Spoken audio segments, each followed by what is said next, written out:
back. Welcome back to the IOD Leadership Masterclasses sponsored by Rathbones. I'm Kirsty Maxey and I'll be helping to host this event this evening. Just while we're waiting for everyone to join the event, it takes a little while just for everybody to come into the event. Please feel free to use the opportunity to introduce yourself and your business via the chat button and let us know where you're dialing in from. We've got people from all over the UK and many from across the globe too. I myself am dialing in from Putney in London, and just a few seconds more and I think we'll be able to begin. Yeah, I think everyone is now in the room. Great. Okay, so good evening everyone and welcome to the latest in our series of Leadership Masterclasses sponsored by Rathbones. My name is Kirsty Maxey. I'm the chair of the IOD City Financial Services Interest Group and CEO of Team Spirit. We're very excited to hear from Baroness Neville-Rolfe, chair of the UK ASEAN Business Council. But before we meet her, let me tell you a little bit about the Institute of Directors. Here we believe that better directors make better businesses, and for just £35 a month, membership provides you with access to a whole range of useful business tools, from networking, free tax and legal advice. And now it's exciting because we've actually got access to 116 Pall Mall and a whole range of meeting places and lounges. One of the key benefits of membership is access to our professional training programs, which are designed and delivered by directors for directors all over the world and have helped to set the standard for good corporate governance. This event is part of the IOD Business Extra webinar series, which is providing insight and added value to all of our members. On the next slide, you can see the agenda for this evening, which focuses on the interview. And there are two ways you can get involved, both at the bottom of your screen. First of all, you'll see the chat button. And as I said earlier, do use this to let us know where you're dialing in from. Share your contact details with other attendees. And there will also be a special LinkedIn post in the chat box. And all you need to do is comment and then you can connect with all the other attendees. Secondly, there's a Q&A button. So if you've got any burning questions, please do ask those using that Q&A section. The Q&A section also allows you to upvote questions that you really like and want to see answered. And finally, just to let you know, that this webinar is being recorded. Now I'd like to introduce you to our sponsor of the Leadership Masterclass series, John David. John is head of Rathbone Greenbank Investments and specialises in managing bespoke investment portfolios on behalf of private individuals, charities and entrepreneurs. Welcome, John, and over to you.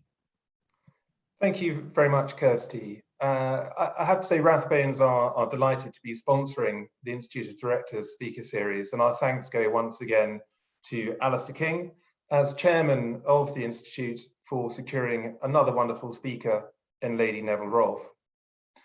I hope that many of you joining tonight's evening are already familiar with Rathbones, a leading UK wealth and unit trust manager with more than 60 billion in our care for over 60,000 clients, including private individuals, charities, trustees, and professional partners. But as the sharp-eyed amongst you will have noticed, there is a slightly different name within my title in front of you tonight, and albeit very briefly, I'm pleased to have the chance to shine the spotlight on Rathbone's specialist ethical, sustainable, and impact investment business, Rathbone Greenbank Investments. The Greenbank team have been at the forefront of ethical, sustainable, and impact investment for over 20 years, now managing in excess of 2 billion for clients seeking to fully reflect their values in their investments. Of course, we are not alone in recognizing the enormous environmental and societal challenges that the world faces, whether climate change or biodiversity loss, as most recently highlighted through the negotiations at COP26, or the growth of global populations and the enormous stress that this is placing on our natural resources more generally. Investors, wider Rathbones Group amongst them, are taking steps to more fully integrate the consideration of the risks and opportunities associated with these challenges into investment practices, whilst acting as responsible stewards of client assets. but Greenbank has positioned itself at the vanguard of this process, delivering an investment proposition built around 8 sustainability themes: energy and climate, health and well-being, innovation and infrastructure being just 3 examples, while striving to be a catalyst for change, not just through our investment approach and proposition, but also through our thought leadership, our engagement with the public, private and third sector, empowering our investors to create a positive impact. Do visit our website to read our reports, ranging from our most recent report on the just transition to the circular economy, to see our latest engagement activity, or to learn more about our services. We would be delighted to hear from you in any capacity. Turning to tonight's event, I won't steal Alistair's thunder in his introduction to Lady Neville-Rolfe, but as an aside, it's strange to think, and assuming Wikipedia's information is correct, that if it were light outside my window, from where I'm sitting here on the Dorset-Wiltshire borders, I could pretty much see the farm where Lady Neville-Rolfe was born. So on that note, I'm delighted to hand over to Alistair King, Chairman of the Institute of Directors, to begin this evening's discussion. Thank you. John, thank you very much indeed. Most grateful to you. I'd very much like to introduce Lady Neville-Rolfe. Lady Neville-Rolfe, are you able to join us? I am, and good evening. Lovely. Good evening, Alistair. Good evening. Thank you very much indeed for joining us today. We're very grateful to you. Also very grateful to Rathbone Greenbank for their kind sponsorship of this evening's event. Instead of me introducing you, Lady Neville-Rolfe, I wondered whether you could just give the viewers a little bit about your background. Where did you start? How did you progress? And perhaps the roles that you currently hold. Well, as John has already said, I started life on a family farm near Salisbury, near Stonehenge in Wiltshire. Indeed, I was actually born on the kitchen table because I was the 3rd child and I was 3 weeks early after my mother had a fall. I was a confident, educated girl, which taught me discipline and hard work. And then I went to Somerville College, Oxford, which of course was the alma mater of Margaret Thatcher, who was, I think it's fair to say, an inspiration to many of us, and especially to me. And I think she taught me that being a woman, you could still get to the very top, and that you bring a different perspective and edge to problems. Now, I have to say I've been very fortunate. I joined the civil service as my first job. It was actually very fashionable in those days.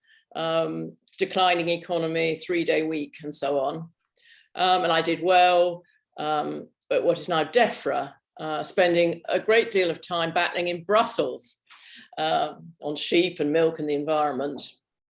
I then moved to 10 Downing Street, where in the quaint ways of Whitehall, I was made advisor on home affairs and deregulation. Obviously nothing to do with agriculture at all, or very little, although that is quite regulated. And that was under the Prime Minister, John Major. In between, I managed to have 4 sons, which has provided me now with a fabulous source of advice. 2 of them work in the city. They know about internet businesses, they know about cricket. One is a detective in the Metropolitan Police.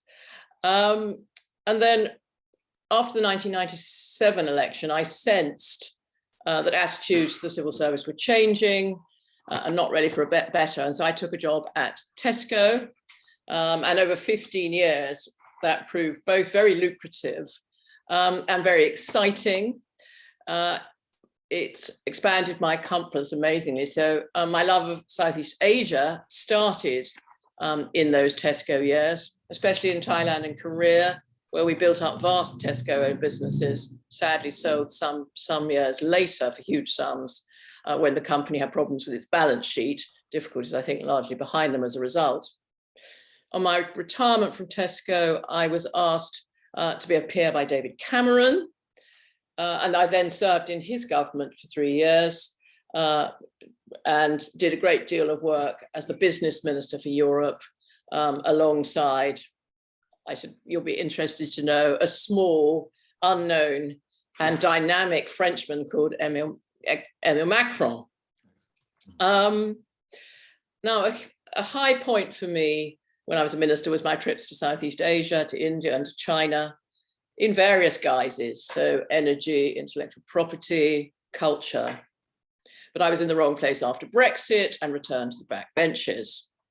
And I then spent 4 years on the EU committee, which was obviously very busy at that time. And I now chair a committee of my own in the Lords. That's the Built Environment Select Committee, looking presently into the problems of housing. Just finishing, in addition to that, I chair Crown Agents, which is a not-for-profit development organisation, which may be of interest to your listeners.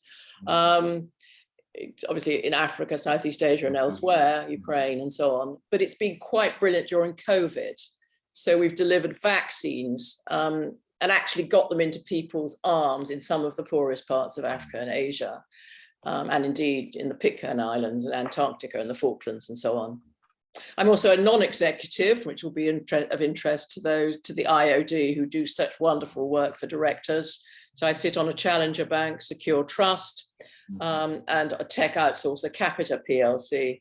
And I suppose I've got about 20 years of experience as a NED, starting with the Foreign Office, John Lang, ITV, PwC, lots of different places that I've been a director. And of course, in those years, I've worked with some really brilliant people and seen some very tough challenges. And above all, I'm chair of the UK ASEAN Business Council. Thank you for inviting me this evening. And of course, I'm longing to travel there again, but it's been quite difficult over the last 18 months. Excellent. Thank you. Wonderful summary. And on the Tesco side, we were delighted just a couple of months ago I was delighted to interview John Allen, chairman of Tesco, who I thought gave a remarkably good explanation of the supply chain crisis that we were going through, and to have it in such authoritative terms was really very good to hear.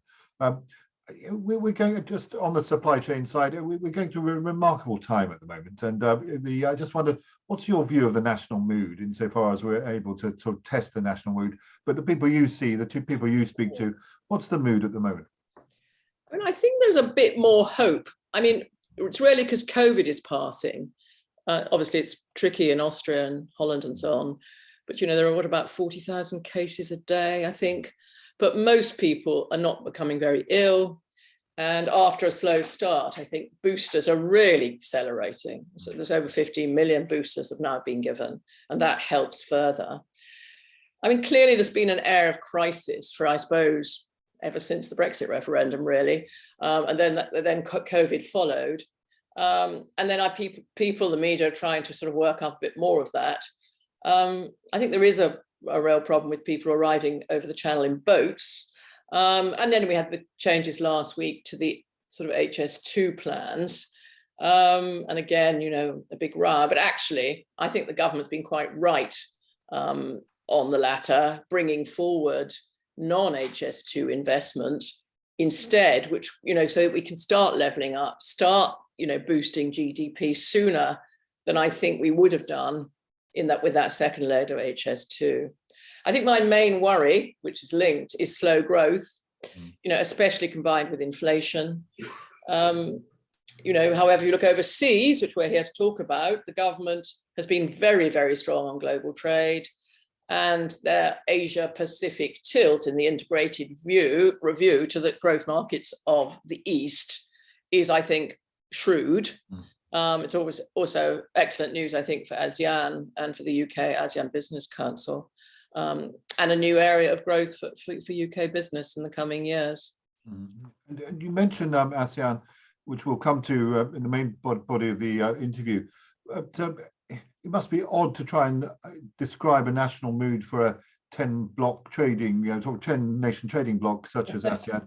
But insofar as you're able to describe the mood there, how would you do so? Albeit the fact that you haven't been able to travel there recently, but the people with whom you speak. Yeah, I speak a lot on Zoom to their ministers and to obviously our heads of mission in those countries. And I think I'm cautiously hopeful there as well. I mean, obviously there's 10 nations in ASEAN and they've all been affected in very different ways and some very severely. But I think in the main, they're hopeful of the recovery as things open up, as global demand picks up, because obviously they they're the source of a lot of supply. And as vaccination rates increase, and you probably know AstraZeneca have got an investment in Thailand. I mean, of course, there's caution with variants and the sort of second and third waves, which are stopping some people opening up. So, for example, in Indonesia, they're dealing with something called AY23, which is a mutation of the Delta variant of COVID-19, which is innate to their cities. But in Thailand, they're opening up some of the tourist destinations, but for fully vaccinated travelers from 10, I think, low-risk countries. And then in Ho Chi Minh in Vietnam, restaurants have opened, but they're rather as we were earlier in this year, earlier in the year, they're opening at 50% capacity. Moving on in relation to ASEAN itself, it's got the 10 member states together have a combined GDP of a roughly 3.2 trillion. I think the figures is a 2019 figure. Interestingly, of that total trade between the UK and ASEAN was only sort of $43 billion. So quite a small percentage of 3.2 trillion. I know the figure has been skewed perhaps by the pandemic in recent months, etc., in recent years. But I just wondered, perhaps it was rather smaller than I expected. Just wonder what steps have currently been taken by Her Majesty's government to grow the value of the trade between the UK and ASEAN? I mean, I think just first on the numbers, I mean, prior to the pandemic, the figure, it was US dollars 57 billion, quite a bit higher. The pandemic has hit significantly. And both UK and ASEAN exporters haven't been able to manufacture, and we know that from our own car industry, or deliver services. And of course, global consumption dropped. But we are starting, as I was hinting in relation to vaccines, to see a bit of a return to normal. Students, for example, who deferred are coming back to our universities. Southeast Asian factories and tourist resorts are operating. And consumption is growing, leading to the clogged supply chains, which it sounds as though the chairman of Tesco was talking to you about. But hopefully they will clear in time. And I should say that the government are doing a lot. They've really been prioritising ASEAN, and that's been demonstrated, if this is demonstration of intent, by the visit of many UK ministers. So we've had both foreign secretaries, Raab and then Truss, international trade secretaries, the defence secretary.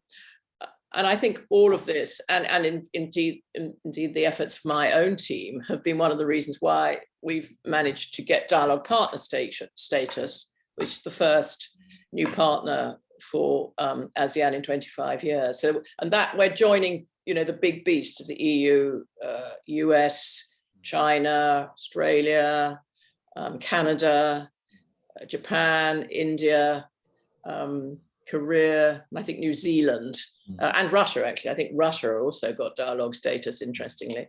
But it's a serious matter. I was just looking before I came on the call at the dialogue status between ASEAN and China, and Xi Jinping was involved himself.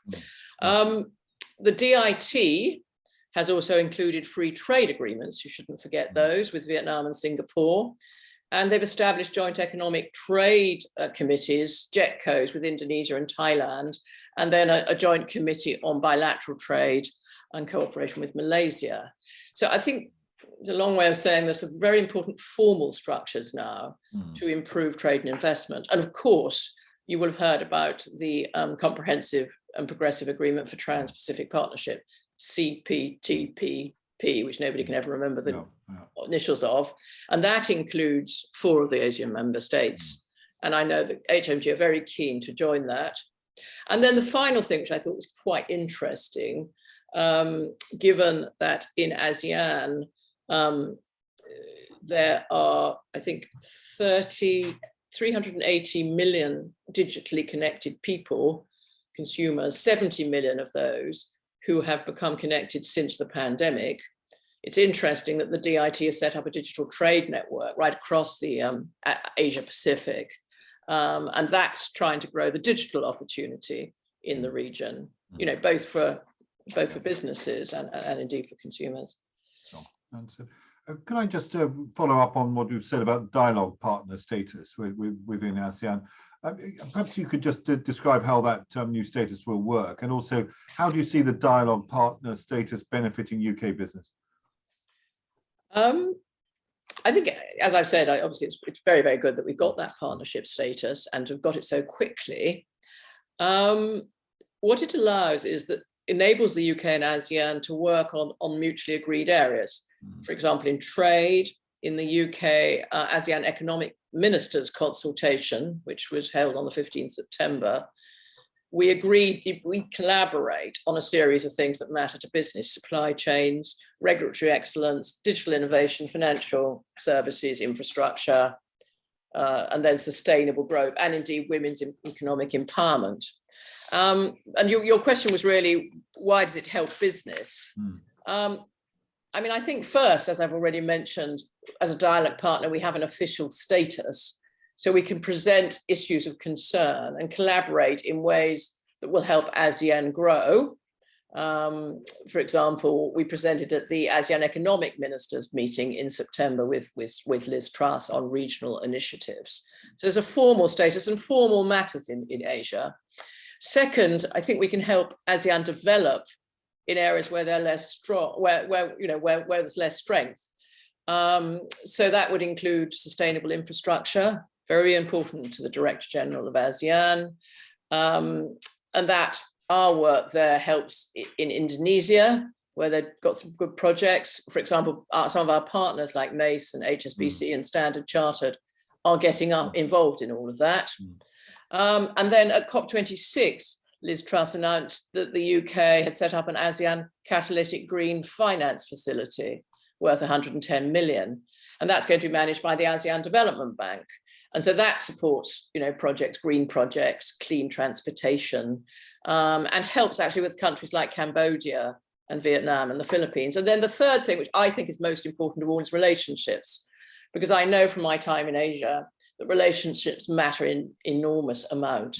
I think it's a bit of an interesting contrast to the US, where Tesco also invested, where there is not the same need to spend time getting to know your counterparts and having successive cups of tea on successive visits. So by being a dialogue partner with governments and business leading stronger, get stronger trade links, and then the commercial benefits from that can feed through. And we have recently had the annual ASEAN Business Investment Summit, and that covers community issues, politics, digitalization and economics, but we're very much in on the economic side of things. And for example, I chaired a session on COP26 and its opportunities, and we had Shell talking about their transition and hydrogen, and HSBC talking about green finance. Excellent. And just in preparation for this interview, I was looking at some of the OECD figures and projections, and some of the ASEAN member states are projected to become remarkably strong over coming years. I was particularly struck by, you mentioned it a moment ago, in Indonesia. It looks to become an absolutely major economic power, not in the 2050s, but really at the end of this decade. And I was struck by some of the projections there. What are the threats to the growth rates in ASEAN? Where are those sort of economic threats to the ASEAN bloc? Yeah, and I agree with you that Indonesia is a standout opportunity to for anyone who's concerned with consumers in any way. 270 million people is amazing. And actually, I've been incredibly keen on Indonesia since my Tesco days, when for various reasons we weren't able to invest, but we did import some things from there. I think the threats to growth are quite complicated. I think bureaucracy is still difficult, not only in Indonesia, but elsewhere. We need infrastructure investment and across the region. And you also need to, I think, show intent to change. So somewhere like Indonesia, the president, Widodo, I think he's called, has introduced an omnibus law, which is addressing some of the bureaucracy issues, a little bit perhaps like the sort of deregulation initiatives that I was involved with earlier in my career. But there's a big opportunity, because on infrastructure, Indonesia need $430 billion of projects to be financed. And the state budget only covers 30% of that. So they obviously need a combination of overseas investment, including private investment. And I think it's important that it doesn't only come from, China and Japan, but comes from Western Europe as well. And I mean, you've seen a similar story of emerging success from Vietnam, which is further ahead of Indonesia, and then of course of Singapore, which has been an amazing centre for a very long time, and I think is either first or second in the ease of doing business league. You mentioned earlier the unpronounceable acronym of the CPTPP, Comprehensive and Progressive Agreement of Trans-Pacific Partnership. I note that, as you mentioned, four of the ASEAN countries, Singapore, Vietnam, Malaysia, and Brunei, are members of the CPTPP. I wonder how significant is that a development for British business, and how can you see? Is it a good way? Will our potential membership of the CPTPP allow us to do better trade with those four nations, for instance? Yeah. I mean, as I said, we've already got the FTAs, and I think ASEAN does a lot of good. It opened up quite a lot of sort of complex tariff changes in 2015. But I think in the longer term, you do need to look ahead at CPTPP. And I think if we can join, we'd be the first country not actually on the Pacific Rim to be involved, which would be pretty good. And it's a very powerful club. With it's 11 economies, so those four. But it's got it's got Latin American countries, Australia, New Zealand, etc., etc. Interestingly, I mean, perhaps hear it from someone else. When the Secretary General visited the UK last year, Dato Lim, he met with the Foreign Affairs Committee. And he asked the chair, Tom Tugendhat MP, who probably has given talks at your on your show, what he said, what's the best way for the UK to establish a strong free trading relationship with ASEAN? And Tom's answer was join CPTPP. And I mean, the whole direction of travel is very important to the current government. We've got a crack government mission there, Natalie Black and others, and they're trying to make it an early reality.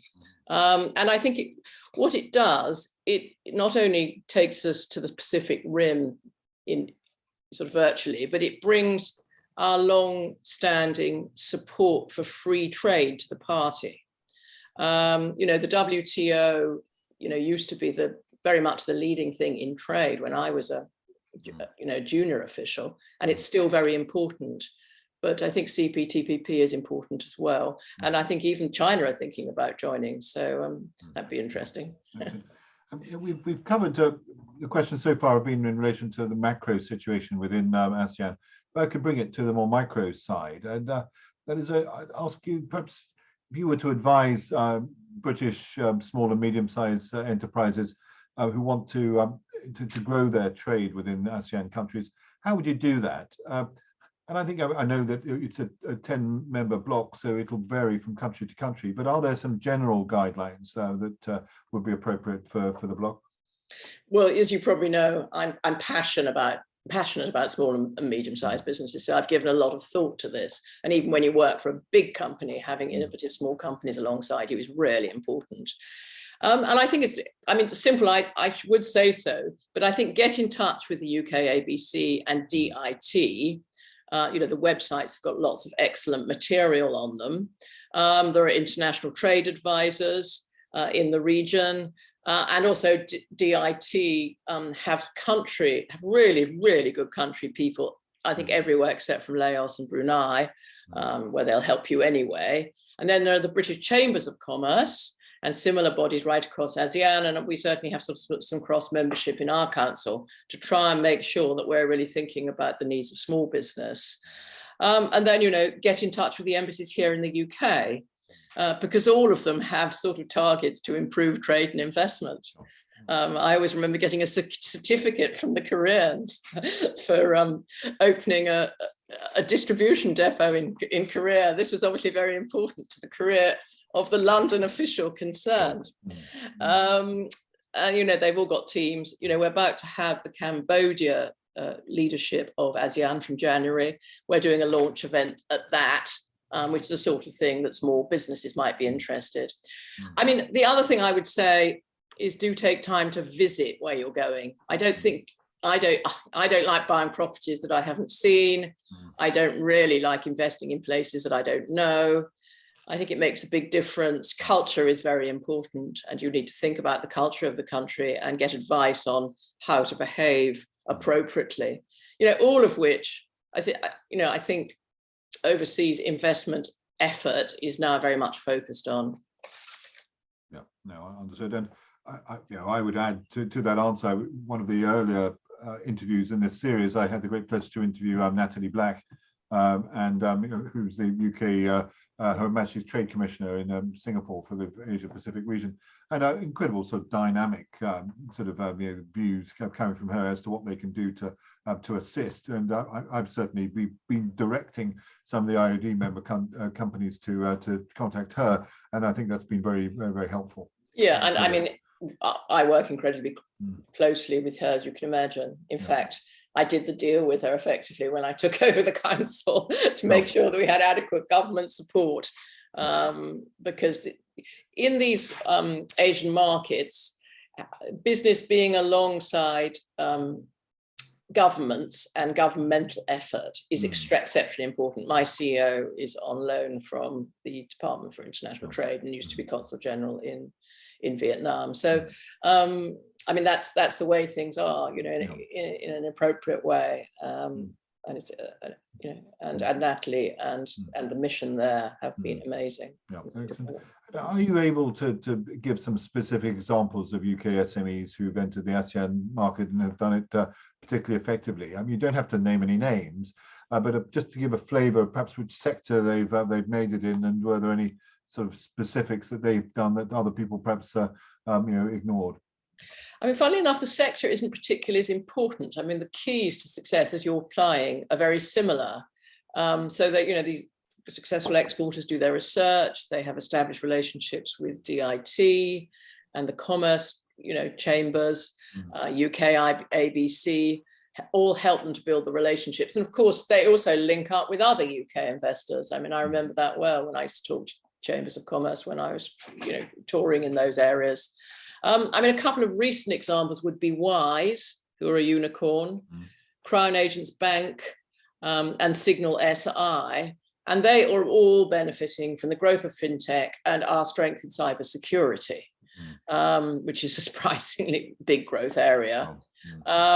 Obviously, I'd add the success of Tesco investment in Thailand, because although it was sold for reasons I've covered, it came about as a result of an introduction from the embassy, the then embassy in Thailand. And I always find telling people that it surprises them a lot that somebody, as big as Tesco would have found the efforts from the post so useful. But there's lots of opportunities, and the green, the fintech, the digital, I'm keen that more of that, if we take delegations to Southeast Asia, that more smaller firms should come with us. Just to remind viewers that you're watching the IOD interview with Baroness Neville-Rolfe. I'm Alistair King, and I'm the chair IOD London region. I'm delighted to see you in such numbers. Thank you. Just to perhaps following on, we've got what sort of traps do UK SMEs often fall into when they're seeking to grow their businesses in ASEAN? Are there any sort of common themes that you've seen time and time again? I think not doing your research and talking to the right people. Otherwise, you find you run into difficulties like you can't get a bank account, and there are rules. They're all different in every different market as to what professionals you can employ and what staff you're able to bring in from, say, from Britain. But there are, organisations that can help, and UK ABC can put people in touch at the right moment. And then I think I come back to the religious and cultural point. There are differences.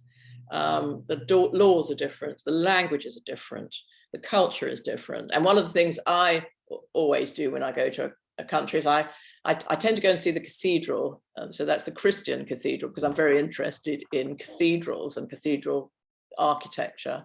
I also try and go to the National Museum, particularly where a substantial investment is thought about, because I think that gives you a good feeling to the culture. But meet more people, but obviously the rules of small business. Have you got a market? Are you doing enough marketing? Think about the locals. In somewhere like Thailand, there's a lot of understandable affection to the rural parts of Thailand. So is there anything you can do to help in the communities? I would be interested, slightly changing tack, on whether Brexit features in some of the conversations that you've had on Zoom with people in the region. I have found, certainly in my business, that the further away from Europe you get, the less Brexit actually featured in conversation. But I wonder if that's your experience as well. I mean, frankly, not anymore. No. Yeah. I mean, clearly before COVID, Brexit and especially in the sort of years after, immediately afterwards, people were very interested. Yeah. But now I think it's quite, and I think the relative effect of Brexit on ASEAN is sort of quite small. But of course, in the longer run, there is a potential positive because of the opportunity to develop trade relations which are more suitable to the needs of the market, and to take advantage of the growth of Asia, especially as far as ASEAN's concerned. I mean, I think that's sort of Boris Johnson's Global Britain, which was one of the sort of areas of debate. No, so, I mean, you may know, I work quite closely with the Right Honourable the Lord Mayor in his or her capacity as Global Ambassador for UK Financial and Professional Services. Can you foresee future bilateral deals with ASEAN member states which would cover financial services? Because I think some of the free trade agreements we've seen so far have certainly been fairly light on the financial services element. Yes, and I think that's been true always and everywhere. I remember 20 years ago getting financial services provisions into trade agreements was always very, very difficult. But I think there are some growing opportunities. So you've got funding for fintech startups, has more than trebled to hit a record of US dollars 3.5 billion in the first 9 months of 2021. So that's sort of three times the previous year. According to the Singapore FinTech Association, who probably are glad that I'm making that point. I think we've also seen one of these formal financial partnerships this year between Singapore and the UK, and the two countries now have a financial dialogue. You may be aware that those exist with China and with India. I remember attending meetings when I was a Treasury Minister of those. And that allows you to explore opportunities for greater financial cooperation. And indeed, that will have inevitably in Singapore a sort of international feel to it. And I think you mentioned the Lord Mayors. I mean, they have been absolutely terrific. The relationship with the City of London is very important to us. And of course, the new Lord Mayor, Alderman Vincent Keaveney, I think he is, yes. who you know, is going to speak at the ASEAN Financial Literacy Conference on the 1st of December. But I think a sort of agreement right across ASEAN on financial services is probably some way away, but the opportunities are very substantial. And you can see, the British banks having very big operations in these countries, both classic finance and of course, green finance. Whilst we were on the subject of green finance, etc., COP26 is still very much fresh in our memories, and the outcome of COP26 has been characterized perhaps as mixed. There are obviously some good progress was made, but unanimity on some of the larger issues was not possible. I wonder what's your view as to the views on the outcomes of COP from the ASEAN regions. Have you been discussing that with some of the participants over in that part of the world? Yes, and I'm sure we'll discuss it some more because we've done several seminars in the run-up to COP trying to make the ASEAN countries understand what the opportunities are. But I think climate change in that region is rather similar to other emerging markets. So you've got this slight tension between sort of economic development and poverty alleviation on the one hand, and, you know, sustain sort of green innovation on the other. And I think the task is to work together to try and provide technical solutions in those areas. So you get sustainable infrastructure and renewable energy, and, you know, and support. And I mentioned the thing that Shell's been doing, pioneering hydrogen. I mean, there's definitely ambition there. It was very interesting the way that the ASEAN leadership, Brunei, but also obviously the big countries of Indonesia and Vietnam, both spoke at COP26 and highlighted a vision for a greener future. That means, you know, more greener infrastructure. I also think I'd like to mention the progress that was being made on rainforests, which Indonesia were very integral to. That was one of the surprises of COP26 that sort of jumped out of the hat. And I think a lot of people are very pleased with. I certainly have, because I've been working on this rainforest thing for a very long time, and it is extremely important. And is there a marked difference to their attitude to climate change within the region, or within ASEAN? Are there some that you know, focus on some elements and others that you know, are very different? Completely, because it depends on their own economic development and their own sort of poverty alleviation. And obviously the ASEAN Secretariat can look across the board. And I've worked with the Secretary General on, he's got sort of 19 infrastructure projects across the piece, and can one green those, because that it makes it more attractive, apart from anything else, to certain American and European investors. Absolutely. Lady Neville-Rolfe, there's a question I ask all my interviewees, which I take you back to 1979, which was a tough time for Britain, if you remember that. And there was a track released by a band called Ian during the Blockheads, which was entitled Reasons to be Cheerful, Part 3. And what Ian Jury did was famously just listed a series of things that made him happy, and you know, really just to try and spread some joy, and particularly those things that were rather hidden. And I just wondered, in these sort of tough times and odd times, what are your particular reasons to be cheerful, which may be hidden? I love that question. My motto at Tesco when we ran into trouble was "Stay cheerful," because keeping confidence is so important. But I mean, I think I feel that over the last 18 months, I've survived COVID. All of my family have survived. Most of them haven't had it, but those that have survived. And we've shown this amazing scientific breakthrough and lead on vaccines. You know, Britain remains a marvelous place to live. Just look at the autumn leaves and the British Museum and so on. I mean, every day one has to thank oneself. And we've got this amazing creative industry, which we haven't even touched on at all, which actually is increasingly important to Southeast Asia, whether it's football, you know, or art and films and Downton Abbey. And although there are problems from COVID, the supply chain, you know, inflation, which we're talking about, you know, things are opening up. People are now able to travel again. They can travel, you know, not only to Southeast Asia, but to their houses in France and things. And so, not that I've got one, but it does, I think, make a difference. I mean, the hidden thing made me really think of ASEAN. I mean, it's very good of you to interview me, because actually ASEAN's a bit of a secret.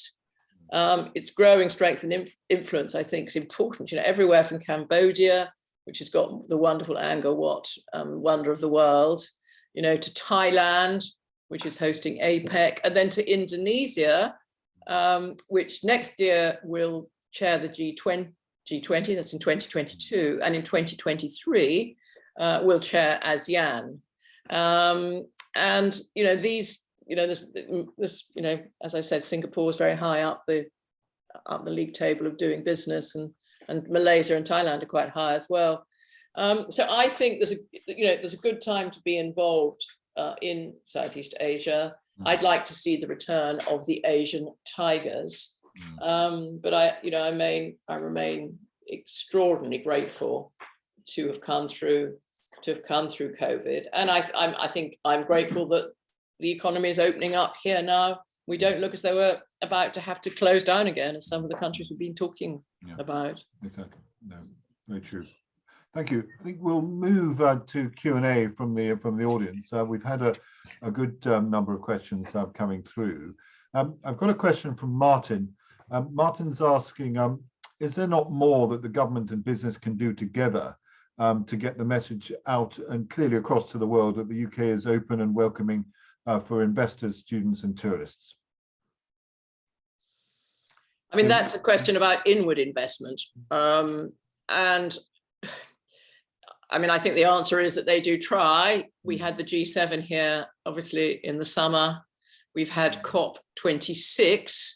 I think where actually the question is quite a good one is that perhaps we haven't talked enough about opening up of tourism and so on, and that there is actually an opportunity now to splash that and have deals through the airlines and so on, because we are open and people can come here. And you know, when I'm in central London, I noticed that the shoppers are back. It was very busy at the weekend, and some of them are now coming in from overseas. But he makes a good point. And I think he follows up with a corollary, and that was saying that Global Britain as a branding, when translated into other languages, perhaps does not have a clear meaning. And I just wondered whether you know, is there more that the government perhaps can do to try and sort of get the message across? Well, I think the government's always trying. I mean, when the country rides high, as we did with our breakthroughs on vaccines, which I know about from my Crown Agent's job as well, then that reflects on the British brand.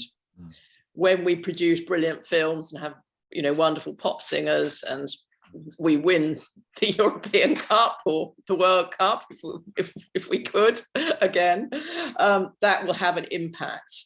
I think, as I explained, I think the government are putting in a good effort. They're investing a lot more. So perhaps Global Britain is partly about investing in the FCO and trade and so on, which they are doing. But the government are trying. They put out a new trade booklet, and Marie Trevelyan did this week, which I thought was quite good. We had the integrated review, and they're talking at the CBI and all the rest of it. It isn't that easy. I mean, I think every country finds this business of how you promote your country to other countries quite difficult. And I would say, knowing a bit about overseas investment in other countries, that actually Britain is pretty welcoming to business. It's easier to set up bank accounts and to get help if you're an investor than in many other countries. Thank you. I've got an interesting question from David, who's talking about the importance of establishing relationships within ASEAN. What is the best way to create and develop relationships in the Zoom era for SMEs when it's not particularly easy to get on a plane and meet people for a cup of tea? Well, I think you have to use Zoom as a cup of tea, and that's certainly what I did as soon as we had COVID in March. I set up for our council, but also bilaterally with the various missions in the different countries. If you'd like a private breakfast meeting, and I think the SMEs should, through us and through DIT, they should ask if they can do that. Either join, bigger investors, which they can do on Zoom, or indeed bilateral. I mean, I think the other thing I remember when I worked at Downing Street, I always loved it if somebody came to see me who only stayed for 20 minutes, because in those days you sort of put it up for an hour aside. Yeah. And so that transformed my day. So I think that's sort of little say what you need. This is very much happens in Congress in the US. You just go 15 minutes, you have a photograph, you agree to do something, and then move on, and then try and come back. Don't follow through. You've got to feed your contacts. If you know somebody, the diplomats are very good at this. You need to send them Christmas cards and see them next time you're in town. Yeah, thank you. We've got a question from Florence. Florence asking, are human rights concerns in some ASEAN countries a potential threat to their economic growth? Well, I mean, I think the obvious example of this is obviously Myanmar, where it did look promising 10 years or so ago, and now following the recent troubles, all those exploratory export missions and so on have had to be cancelled. And I think in the other countries, the pressure that's come from international institutions and from the Foreign Office and so on, it has helped. There's a little bit of managing that has to be done. But other than Myanmar, I think some other countries in the world are possibly more difficult. And there's a follow-on question in relation to Myanmar from William, who's asking about is there any, what role can we play, I presume United Kingdom, play in normalizing trade flows with Myanmar? Well, it seems to be quite difficult because of the human rights angle, which we discussed. I think the UK government is very cautious. I think ASEAN has managed it quite well, actually. The Brunei presidency were obviously sort of had to deal with a very tricky situation earlier in the year, and they managed to stop ASEAN falling apart over it. I think time will probably heal things. I don't see myself anything immediate. I mean, obviously there are some operators, people like Jardines, who are absolutely vital to the Myanmar economy, are there. They've been there through thick and thin, sort of below the radar. But I think you were asked, this was more of a political question. I think the politics are more difficult. I remember when we had trouble with China, this was 20 years ago, and ministers stopped flying and so on. Actually, some sort of low-level work by chargé d'affaires and business was able to continue and was actually quite useful. So there is that, but you do have to be careful.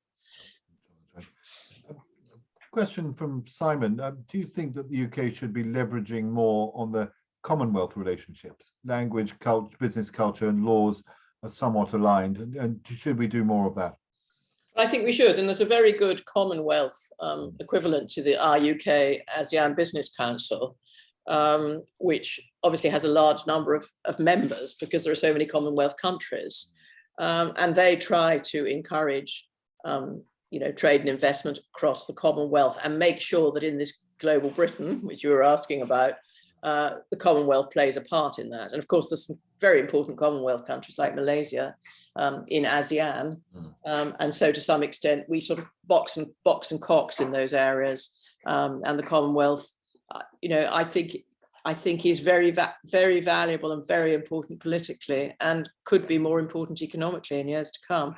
Especially with, sort of places like New Zealand and Australia as well. So I've got a question from David. What government funding is available, just to spit here up, what government funding is available to help SMEs engage with new markets within ASEAN?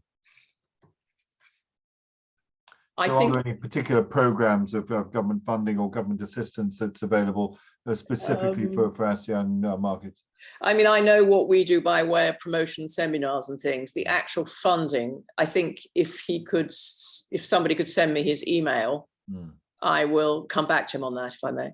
Oh, excellent stuff. Well, David, if you could please send me a note as to what's required, and I'll pass that on to UK ABC. Thank you.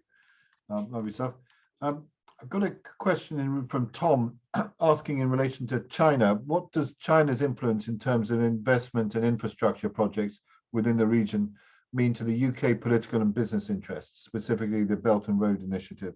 So I think he's saying, does the Belt and Road Initiative give rise to potential conflicts with regard to what we are trying to do in the region? Well, I'm not sure about the word conflicts, but obviously China is incredibly, and Japan to perhaps a lesser extent, is incredibly important in the region. And that makes it all the more important, I think, that UK investment and the city and so on also invest in the region. As you say, there's the Belt and Road, and you can see that in individual examples, like there's something called the EEC, the Economic Corridor in Thailand. And that is sort of linked to the Chinese Belt and Road Initiative. I think we bring a sort of slightly different mixture of things to the Chinese, and we obviously have to sit alongside them, alongside the Belt and Road Initiative, which some people have sort of questioned, but has undoubtedly brought a lot of investment to these countries. But sometimes that comes with strings attached. And you have to, I think when we try to sort of lend and help countries, you try not to get them sort of indebted in the wrong way, because that can cause difficulties down the line. Understood.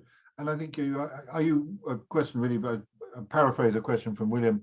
Are you worried about the geopolitical sort of temperature rising in certainly in relation to China and some of the other Southeast Asian states? Are you concerned about that? Is that something, or do you think that's something that's going to blow over? I think it has got a bit more worrying in recent years, and there's been more sort of vessels charging around the South China Sea, and clearly defense issues are very important, and cyber, which I've mentioned, and that's one of the reasons I think that you've seen this sort of strengthening of UK diplomatic efforts across that area. And ASEAN, I think, can play a very important part, because in a sense, this is a sort of bulwark against any particular Asian country becoming too big and powerful. Good. Well, look, Lady Neville-Rolfe, we've reached 5 to 7, which is normally the time we say thank you very much indeed to you, and I'm grateful to you for your time and effort and being with us today. I've enjoyed myself very much indeed. We've had a good response from the audience, and so I'm very grateful to you. Thank you very much indeed for participating tonight. Well, thank you very much, and thanks to Rathbones, who I do know, for sponsoring the series, which is obviously an excellent one, Alistair. And may you go from strength to strength. And thank you so much for talking to me about the Asian tigers. Lovely, fantastic. Thank you, Lady Neville-Rolfe. Speak to you soon, I hope. Yeah. Thanks very much indeed. Bye. Thank you. Bye-bye now. Good. Well, look, thank you very much indeed, everyone, for joining us this evening. Very grateful to you. Just wanted to talk to you a little bit about the next interview I've got is with Mrs. Kiet Pentus-Rosimannus, who's the Minister of Finance of the Republic of Estonia.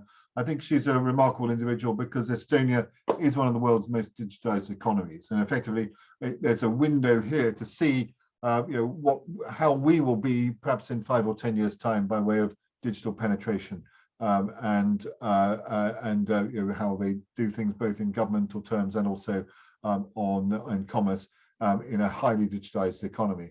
And then on the 13th of December, the last of the year, is with the gentleman that Lady Neville-Rolfe mentioned, which is the Right Honourable the Lord Mayor of London, Alderman Vincent Keaveney, and he'll be setting out his programme for the year, and I'll be asking him some questions as to his priorities. So I do hope you'll be able to join me on both of those forthcoming interviews. Just a little bit about the IOD once again. Kirsty mentioned this earlier, and that is it really is an extraordinary organisation with some great benefits to members. The legal and tax helpline alone is worth the membership fee, giving free legal and tax advice in relation to member companies. So I think it's absolutely worthwhile giving that a try. Plus also professional development courses par excellence throughout the network. Absolutely worthwhile looking at the iod.com website and seeing what's able to be done there. Particularly, we're going to be focusing on the special interest groups, which will be available within the IOD London region very shortly. So you'll hear more about that soon. Thank you very much indeed, everyone, for participating tonight. I have a whole list of thank yous. I'd like to thank Rathbones for sponsoring this evening's event, and in the way that they've continued to support the series, which has been wonderful. I'd like to thank Baroness Neville-Rolfe for being such a great interviewee. So thank you very much indeed to you, Lady Neville-Rolfe.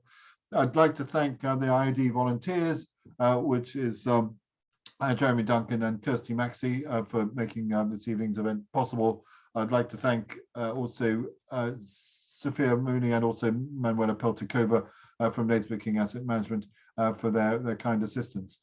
Lastly, I'd like to thank you all for joining tonight. I've enjoyed it very much indeed. It's been a good event. Hope to see you soon. Look to see you with the interview with the Estonian Finance Minister on the 6th of December. Look forward to seeing you then. All best. Bye now, everyone.